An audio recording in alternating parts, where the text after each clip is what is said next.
शादी है। साथ फेरा ले सब समझा जरूरी ठीक नहीं तो ऐसे ब्याह समय कहिए तो मनमौजी तो मनमौजी ब्याह ना है भगवान के सामने ब्याह है। आपको 7 वचन कन्या क्या कहते हैं पहले आपसे स्त्री करेगी उसको ध्यान से सुनो। कहते तप तीर्थ व्रत जैसे कहीं आप जाएंगे गंगा नहाने या फिर मंदिर में जाएंगे काशी जगन्नाथ घूमने तो वहां पर इनको आप लेकर जाएंगे अपने साथ, ऐसा वो पहले वचन में कह रही है। ठीक, दूसरे वचन में कहती है यदि तुम कहीं हव्य देवताओं की और कव्य देवताओं पितरों की यानी घर के पूर्वजन के अगर पूजा की जात है देवतन का पूजा की जाए तो उमा इनका सम्मिलित करो अपने साथ ही। ठीक, तो वो तुम्हारे बाएं अंग में विराजमान रहेंगे। यह कन्या की दूसरी बात है। तीसरी बात यह है यदि तुम परिवार की रक्षा करते हो जैसे परिवार में अम्मा बाबू भैया जरूर हाथी उनका सबका कमाए के पहले देते रहो तो अभी दे आओ लेकिन आधा मेहरारू को आधे उनका आधा उनका है आधा इनका। ठीक, आधे में तहां दूसरे खर्चा चले तो आधा परिवारों पाल जाए। ठीक, यह तीसरी बात है। और चौथा है यदि तुम धन धार्मिक और आय व्यय संपत्ति मेरे अनुसार यानी बता कर जब खर्चा करोगे ना तो घर में लड़ाई नहीं होगा, नहीं रात में जाकर दारू पी के इधर उधर कहीं जाएंगे। बताए के खर्चा करो कि हम जाए भैया इतना पैसा इस जगह खर्चा करो दारू ना पियो। अगर हमें लगे बैठो तो शिक्षा यही दे भाई कि नशा जो होती है शरीर को और मानसिक दिमाग को दोनों को बर्बाद कर देती है। पैसों की नशा नहीं करना, पैसा बचेगा तुम्हारा, पैसों की बर्बाद। भैया यदि तुम अपने नगर अथवा शहर यानी अपने गांव से बाहर कमाए जाता हो ठीक तो अपने मेहरारू से बताए कि तो जाए नहीं तो कहाँ भी है नशेड़ी नहीं है भैया। हाँ, यदि तुम किसी पराई स्त्री को यानी दूसरे स्त्री को स्पर्श भी नहीं करोगे अब तुम्हारी शादी हो गई या किसी और के साथ करोगे तो तुम्हें वो तलाक दे देगी, मैं नहीं जानता।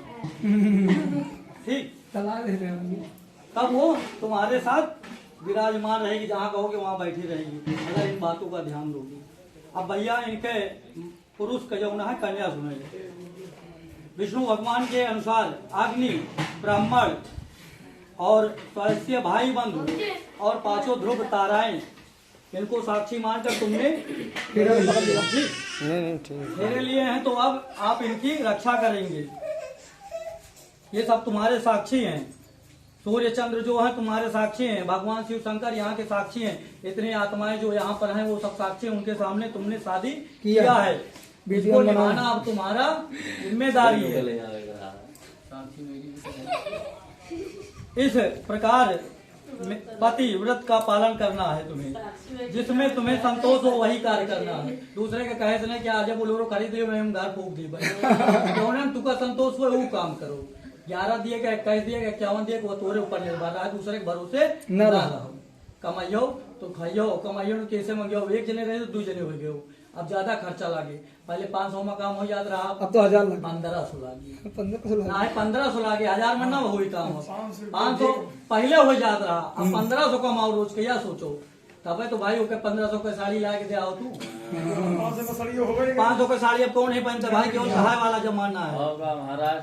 ये है मेरी आज्ञा का पालन करना होगा। बिना पत्नी के गृहस्थ आश्रम का पालन करना गलत संभव नहीं है। अगर पत्नी है तो तुम्हें खाना बना के कपड़ा धो के लड़का बच्चा सब संभालेगी, अगर घर पे वो नहीं है तो तुम कुछ नहीं कर सकते हो। एक आम के पेड़ की तरह खड़े रहो मुरझात रहो तो वो सहारा नहीं बनता है। भाई बंधु कहाँ के ही, जब तक स्त्री है वो तुम्हारा सहायता करेगी तुम उसका साथ दोगे। और दूसरे आदमी व्यक्ति जो जुड़े होते हैं वो स्वार्थ से जुड़े होते हैं। कमाओगे तो सब भैया, नहीं कमाओगे तो भाग जाओ बहनोइया आयो बाहर दूरी रहो। आजकल भैया ना दादा सबसे बड़ा रुपया। पत्नी को ग्रस्त यानी जो घर के धर्म का पालन करना है। उनके बड़े भाई यहाँ पिताश्री यहाँ भैया आपको को ध्यान दिएगा है कि जैसे अपने घर मालिक का देखे वैसे उन्होंने देखा है तुम्हारी जिम्मेदारी है। बाबू का खाना के दे तुम बना के दे आओ, अम्मा का के दे तुम दे आओ, कपड़ा के छाटे तुम छटे, लेकिन सबका ही नहीं। परिवार में जो तुम्हारे सम्मिलित हैं जो तुमसे बन कर रहते हैं उन्हीं का केवल, हाँ नहीं तो पड़ोसी को कैसे लायक देते। ये तुम्हारी 5वीं बात है। यदि तुम मेरे मन के अनुसार चलोगी तो मैं तुम्हें पत्नी व्रता धर्म का पालन करना तुम्हारी सभी बातें मान लूंगा। यह वर का 7वां वचन रहता है आचार्य के हिसाब से। और आपको एक चीज बताता हूँ, घर में जब आप कहीं हैं आपका निमंत्रण आया आपके ससुराल से तो दोनों लोग जाना वहाँ पर, अकेले नहीं जाना है और बिना न्योते के वहाँ नहीं जाना है। न्योता दिए तो दोनों जने जाओ, दोनों जने आओ, और अकेले किसी को नहीं जाना, लड़ाई झगड़ा नहीं करना। जैसे प्रेम से अभी जयमाल डाल रहे थे, पिया ना वो समझा के लाठी मारे चालू दारू पी के, तो लाठी नहीं भैया, जो फूलों से स्वागत किया जाता है ना, तो मन और फूल एक समान होता है। उसका सम्मान करो, वो तुम्हारा सम्मान करे, तुम उसका सम्मान करो। यही पति प्रतिव्रता का धर्म का पालन होता है। और शंकर भगवान कहते हैं, एक समय कैलाश पर्वत पर वो माता सती के साथ वन विहार करने गए, घूमने गए थे, तो वहां पर उन्होंने देखा कि राजा दक्ष के यहाँ पर यज्ञ कुंड यानी आहुतियां डालने की अश्वमेध यज्ञ करवा रहे थे। वो बहुत बड़ा यज्ञ था शंकर भगवान का। वो यज्ञ करवाने से उनको पुण्य प्राप्ति मिलती। तो कहें कि देखे तो कहें कि हमारो मन जो नहा हुआ जाएगा लालायत हो रहा है, सती माता कहे लागी। तो भगवान शंकर जी कहे, जब पिताश्री तोरे निमंत्रण दिया है, हमका बुलाइए तो हुआ जाए कहे, अन्यथा नहीं न जाएगा, हुआ अपमान हुए बिना बुलाए। लेकिन भैया बिटिया जो है बाप का ज्यादा प्यार ही हुआ था, पति को छोड़ सकता है पिता अगर कह दिए तो। एक के लिए वह अपने पिता के घर भाग के सती माता शंकर जी के लगे से दक्ष प्रजापति के घर पहुंच गई। वहां पर गई तो लेकिन जब शादी विवाह का प्रोग्राम होता है ना, तो वहाँ हर तरह के इंसान इकट्ठा होते हैं। ठीक, तो कोई जो है अच्छी बात तुम्हारे बारे में करेगा तो कोई गलत बात नहीं करेगा। ठीक, तो कुछ लोग उसमें थे तो माता सती को गलत कह रहे थे कि न्योता आकार नहीं दे, बहुरावा के साथ ब्याह करे, तब वो भाग के अकेले भाग जाए। यही तरह के बाद दुनियादारी सब कहे लगी। तो उनका जो सती माता रही, अपने पति को बहुत प्रेम करत रही, उनका बात गलत लगी। कहे कि अब हम अपने पति के लगे नहीं, अपन शरीर जो है यही हवन कुंड में त्याग देवे। और सती माता हवन कुंड जलत रहा, वही में कूद के अपना जो है देह त्याग देती है। भगवान शिव शंकर जो अविनाशी हैं, अजर अमर हैं, उनका कोई रूप नहीं है, अनेकों रूप हैं। उनको क्रोध आ गया कि जिससे मैं प्रेम करता तो वो नहीं रहा तो ये संसार नहीं रहेगा, नष्ट कर दूंगा। तो भगवान क्रोध में आए, अपना नृत्य चालू कर दिए। फिर सभी देवताओं ने वहां पर रखा और भगवान शंकर के सामने शीश झुकाकर कहा, हे प्रभु, तुम्हारी सती कहीं गई नहीं, वो तुम्हारे अंदर विराजमान है, तुम उन्हें केवल ध्यान से देखो, क्रोध शांत कर लो, मन को अपने शांत करो। यदि मन नहीं शांत करोगे तो पृथ्वी नष्ट हो जाएगी, खराशाही हो जाएगा, ये जगत संसार नष्ट हो जाएगा। तो बोलते हैं कि नारद मुनि कहते हैं, हे भगवान भोलेनाथ, आप दाहिने हाथ की रेखा चीरकर 7 भूत हवन कुंड में डाल दीजिए। उसके बाद माता पार्वती का जन्म होगा। पहले सती थी, फिर पार्वती बनी। 16 साल की कन्या के रूप में यज्ञ कुंड से माता सती का दोबारा जन्म हुआ।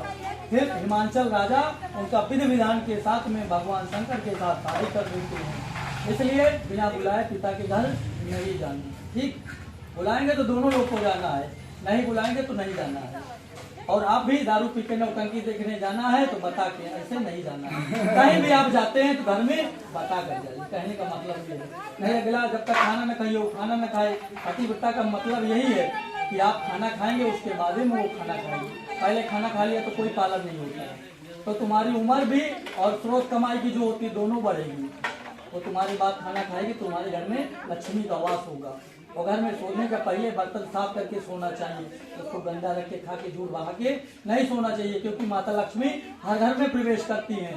जब घर में प्रवेश करेंगे देखेंगे सब झूठ रखकर फैलाए तो वहाँ वास लक्ष्मी का नहीं रहता है। इसके लिए साफ सुथरा करके बढ़िया गोड़ हाथ धो के नहा के सो जाए। ठीक, बोलो शंकर भगवान की जय, जय माता पार्वती की जय, जय बलरामचंद्र की जय, लक्ष्मी नारायण भगवान की जय, गणेश भगवान रिद्धि सिद्धि माता की जय, बोलो उमाश्वर महेश्वर भगवान भोलेनाथ की जय। बोल मेरी महतारी की जय। भैया देवता है ना भाई, उनका सबका कहते हे प्रभु, जो मुझसे भूल चुकिया हुई हो अपना बालक समझकर हमें क्षमा करें। हम अपने यथाशक्ति के अनुसार अपने घर बंधुओं के साथ में सभी जन के साथ में हमने आपका पूजन किया। जो हमसे गलतियां हुई हैं उन्हें क्षमा करें और अपने शरण में स्थान दें। हम अपने पत्नी के साथ में आपके शरण में विराजमान है, हमें आप अपना आशीर्वाद प्रदान करें। ऐसे रख के भगवान के हाथ छुआइए। बोलो गणेश भगवान की जय।